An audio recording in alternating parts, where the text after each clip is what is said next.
Bismillahirrahmanirrahim. Ada 3 amalan yang mungkin kita kadang agak skip melakukannya dan lupa melakukannya. Yaitu sebelum kita mulai, maka kita buka dulu surat Al-Mulk ayat 1 sampai dengan ayat 2. Tabarakalladzi biyadihil mulku wa huwa ala kulli syai'in qadir. Maha suci Allah yang memiliki segala kerajaan dan Allah Maha Kuasa atas segala sesuatu.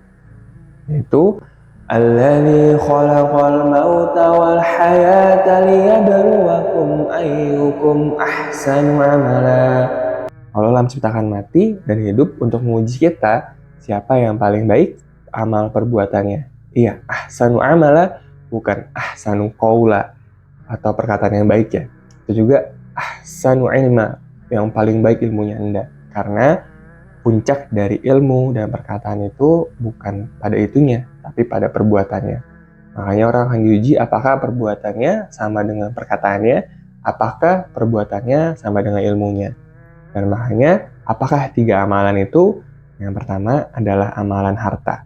Iya, saat kita mungkin punya uang 20.000, sedekah 10.000 itu gampang. Kayak ya udahlah bismillah ya Allah, gitu kan.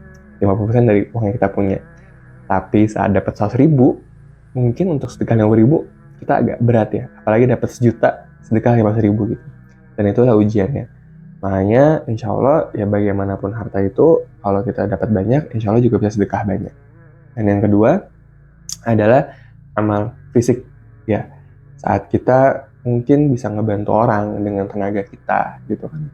Karena mungkin kadang kita malas ya, kayak wah ini orang mau nyebrang jalan tapi repot malas gitu. Atau mungkin sekedar ngangkatin barang orang gitu kan di pasar gitu, ngebantu ibu-ibu ya mungkin sepele, tapi kadang hal sepele itulah yang Allah lihat luar biasa gitu kan. Kenapa? Karena sebagaimana kita tahu ada juga pelacur yang dia pelacur tapi dia bisa ngasih minum anjing dan ternyata dia masuk surga. Padahal hal yang simpel dan sepele gitu kan. Dan insya Allah semua orang bisa melakukannya gitu. Tapi amalan 3 inilah yang kadang kita suka skip, yaitu amalan hati, yang mana sebagaimana Rasulullah juga melakukan amalan hatinya itu adalah dengan cara menahan amarah dan juga memaafkan orang lain. Kenapa? Karena memaafkan orang lain adalah ciri dalam bertakwa, itu perintah Quran sebenarnya. Sebagaimana dalam surat Ali Imran ayat 134, wal 'afina 'anil nas, dan memaafkan manusia.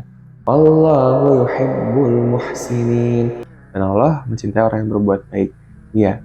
Dan perbuatan amal yang paling mungkin sering kita lupa adalah memaafkan orang dan bilang, ya Allah, saya maafin kesalahannya dan saya nggak akan minta pertanggungjawaban dari akhirat nanti. Itu sudah urusanmu ya Allah. Gitu. Kenapa? Karena somehow saat kita nyimpen dendam ke orang lain sampai tua, itu rasanya nggak enak dan bikin capek dan hati kita nggak tenang. Karena Rasul bilang dalam tubuh itu ada segumpal daging. Kalau dia baik, maka baik seluruh tubuhnya. Kalau dia buruk, maka buruk seluruh tubuhnya. Jadi, yang paling penting adalah yang sering kita lupakan, kita lupa untuk melakukan amalan hati, yaitu tentang bagaimana caranya bisa maafin orang. Mungkin berat, itu juga pernah saya rasakan. Tapi, somehow, kalau kita bisa melakukan langkah pertama untuk maafin orang pertama, insya Allah orang kedua, orang ketiga, orang keempat, orang kelima akan lebih mudah gitu.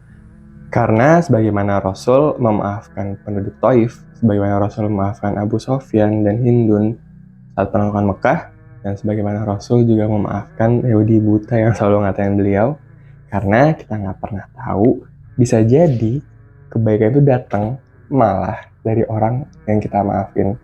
Jadi maafin itu ya udah, maafin aja selesai. Kita sembuhkan hati kita maafkan. Maka maafkanlah bukan karena kasihan atau bukan agar kita merasa lebih hebat, tapi maafkanlah karena itu perintah Quran dan juga mengikuti Rasulnya. Jangan sampai kita mengatakan kita beragama Islam dan mengikuti Quran, tapi kita nggak mempraktekannya. Dan itu akhirnya adalah jangan lupa untuk melakukan 3 amalan itu, amalan harta, amalan tubuh, dan juga terakhir amalan hati, yaitu saat kita bisa maafin semua orang yang pernah jahat sama kita. Itu aja, insya Allah dengan maafin orang, kita akan dapat keberuntungan karena kita patuhin apa yang Allah minta. Itu aja, dan kalau emang suka sama videonya, boleh like, share, dan subscribe. Dan doain juga buat saya, insya Allah, dan syukur mahal haya. Semoga bisa berkembang dan Allah ridhoi, dan juga berkembang dan Allah besarkan. Dan Allah mudahkan. Amin ya rabbal alamin. Wassalamualaikum warahmatullahi wabarakatuh. Mohon maaf jika ada salah atas perbuatan. Thank you ya semuanya.